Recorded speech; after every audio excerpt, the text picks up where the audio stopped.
오늘은 악한 지도자에 대한 심판, 악한 지도자에 대한 심판이라는 제목으로 말씀을 상고합니다.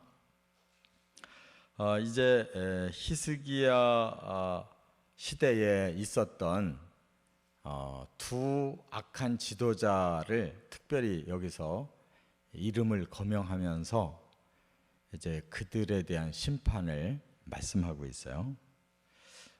한 사람은 셈나라는 사람이고 한 사람은 엘리야김이라는 사람입니다. 이 두 사람이 히스기야의 신하였어요.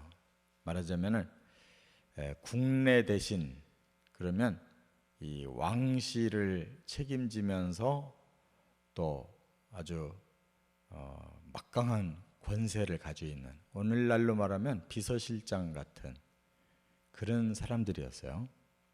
그래서 요 본문만 이 이름이 나오는 게 아니라 이사야 36장, 37장에도 이들의 이름이 나오는데, 그 36장, 37장에는 어떤 상황이었냐면 아수르가 유다를 쳐들어와서 이제 완전히 포위를 당했어요.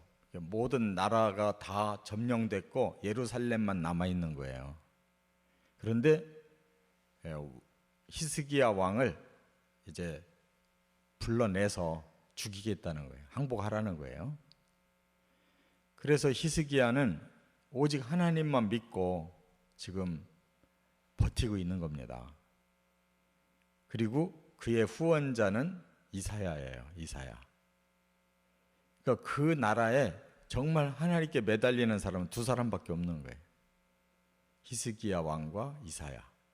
근데 이들은 지금 그들의 그 신하들로서 이제 히스기야가 어떤 역할을 하게 하냐면 그 랍사게라고 하는 그 아수르의 그 신하가 계속 이 이스라엘 말로 계속 떠드는 거예요. 뭐라고?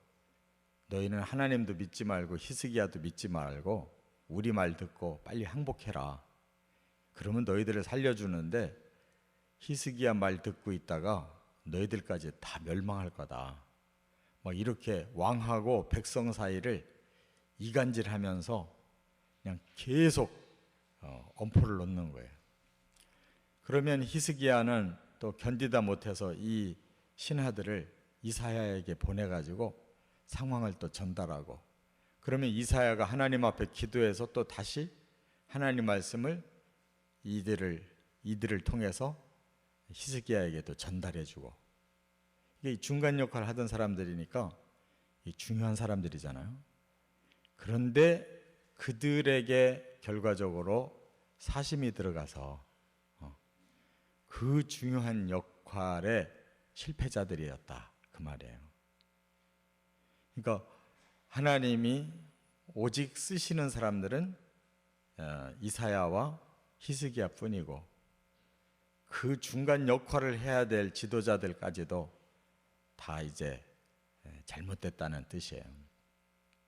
그러니까 하나님이 오늘 본문에서 이들을 심판하는 것은 이 세상에서 가장 높은 지위를 주셔서 쓰시는 이러한 군왕들이든지 아니면 그 밑에서 중간 역할을 하는 그런 지도자이든지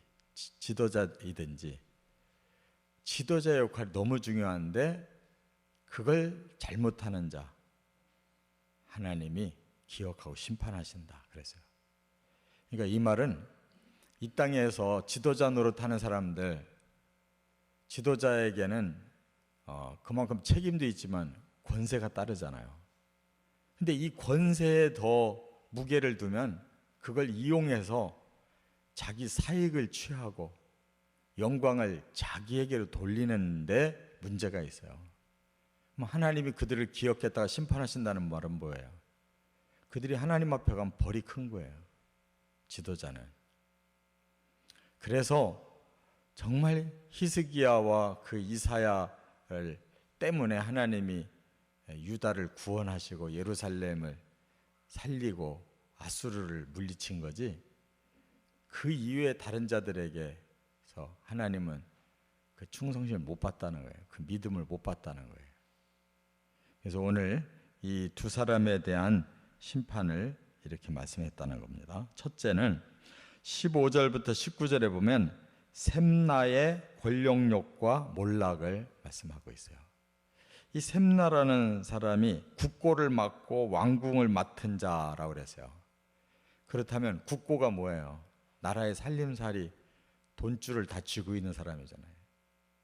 오늘로 말하면은 경제기획 그 총책임자, 경제부총리를 말하는, 거기다가 왕실을 맡았다면 비서실장을 맡았으니까 이 뭐 나라의 중요한 거를 다 양손에 쥐고 있는 사람이에요. 그러니까 역할이 얼마나 중요해. 그런데 이 사람이 한 짓이 뭐냐면 왕의 그 묘실을 탐냈다는 거예요. 그래서 자기 묘실을 그 왕의 묘실 지역에다가 자리를 골라서 굴을 파놨다는 거예요.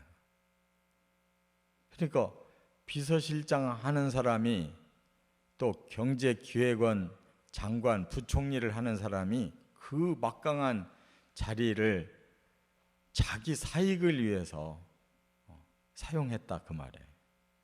그걸 하나님은 아시잖아요. 그래서 하나님께서 뭐라고 말씀했냐면 그를 단단히 결박할 날이 온다는 거예요. 그냥 세게 내던질 날이 올 것이다. 그 주인의 집에 수치를 주는 자, 그 영광도 관직도 지위도 다 빼앗을 것이다, 이렇게 말씀한 거예요. 이 사람의 그 잘못은 이렇게 그 중요한 지도자의 자리를 사익을 위해서 썼다는 거. 그리고 또 하나, 역사적으로 이 하나님은 이 다른 강한 나라를 의지하지 말라고 계속 말씀했거든요.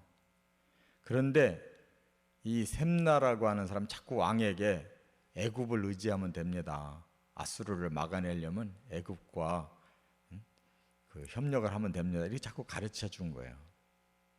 그런데 하나님 그걸 원한 게 아니에요. 오직 하나님만 믿어라.